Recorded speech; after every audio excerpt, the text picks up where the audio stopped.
আপনারা জানেন কি, কলা আর ডিম দিয়ে খুব মজার একটি নাস্তা বানানো যায়, খুবই হেলদি আর খুবই মজার খেতে এই নাস্তাটি।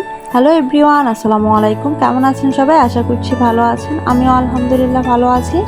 আমি প্রথমেই 3টি কলা নিয়ে নিয়েছি আর 2টো ডিম। তো কলাগুলো আমি ছিলে একটি ব্লেন্ডার জারে নিয়ে নিচ্ছি আর ডিমগুলো ভেঙে নিয়ে নিচ্ছি। দেন আমি এখানে দিয়ে দিয়েছি 5 টেবিল চামচের মতো চিনি, আপনারা আপনাদের স্বাদ অনুযায়ী দিবেন। দেন দিয়ে দিয়েছি সামান্য একটু লবণ। তারপর আমি ভালো করে ব্লেন্ড করে নেব মিশ্রণটা। তো দেখতেই পাচ্ছেন আমি ভালো করে ব্লেন্ড করে একটি বাটিতে নিয়ে নিয়েছি। আর এখানে আমি 1 কাপের মতো ময়দা দিয়েছি। তো ময়দাটা আমি একেবারে দিব না, একটু দিয়ে তারপর ভালো করে মিক্স করে এরপর এখানে একটু একটু করে দুধ দিয়ে দিব। তো দুধটাও দিব আর একটু একটু করে ময়দাটাও দিব, তাহলে মিক্সারটা ভালো হবে। তো দেখতেই পাচ্ছেন আমি এখানে দুধও ইউজ করেছি প্রায় 1 কাপের মতো।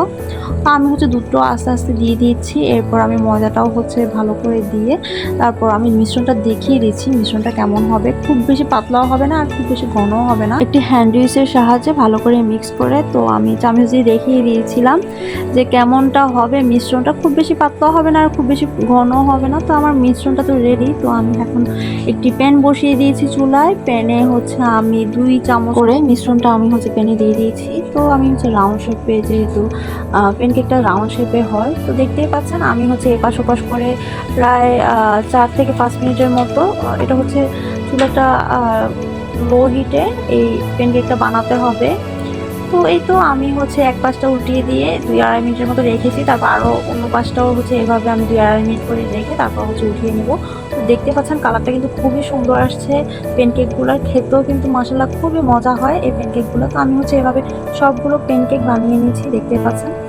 তো খেতে কিন্তু এত মজা হয়, আপনারা কিন্তু না খেলে বুঝতে পারবেন না এত মজার এই নাস্তাটা। খুবই সহজে এই প্যানকেকগুলো বানানো যায়, বাচ্চারা খুবই পছন্দ করবে। শুধু বাচ্চারা না, আপনার বড়রাও খেতে খুব পছন্দ করবে।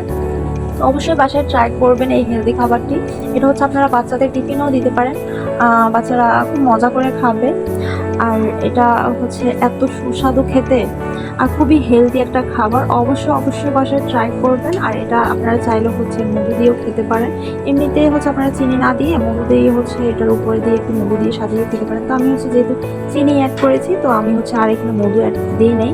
তো আপনারা চাইলে দিতে পারেন। তো এই পর্যন্ত আজকের ভিডিওটি কেমন হয়েছে অবশ্যই কমেন্ট করে জানাবেন। ভালো লেগে থাকলে লাইক, কমেন্ট, শেয়ার করে দিবেন। সবাই ভালো থাকবেন, সুস্থ থাকবেন। আল্লাহ হাফেজ।